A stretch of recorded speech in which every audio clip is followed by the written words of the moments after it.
তিনি আগে থেকে বিবাহিত ছিলেন এবং সে ঘরে তার একটা সন্তানও রয়েছে। সম্প্রতি এক সাক্ষাৎকারে এবার বুবলির আগের স্বামী ও সন্তান নিয়ে মুখ খুললেন অপু বিশ্বাস। প্রিয় ভিউয়ার্স, বিস্তারিত জানতে পুরো ভিডিওটি দেখুন। এবার এক ইন্টারভিউতে অপু বিশ্বাসকে এমনটাই প্রশ্ন করা হয়। সম্প্রতি আমরা জানতে পেরেছি শবনম ইয়াসমিন বুবলি আগে থেকেই বিবাহিত ছিলেন এবং তার একটি সন্তান আছে।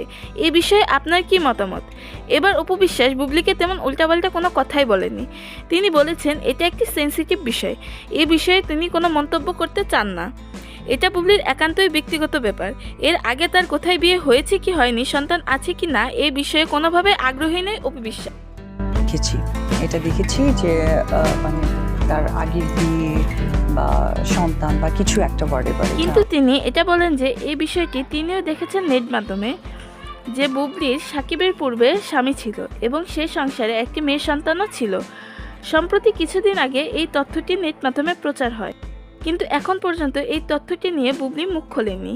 অনেকেই বলেন তিনি তার মেয়ে সন্তানকে লুকিয়ে রেখেছেন এবং অনেকে এটাও বলছেন বুবলির বড় বোনের কাছে যে মেয়েটি সেটিই নাকি বুবলির সন্তান।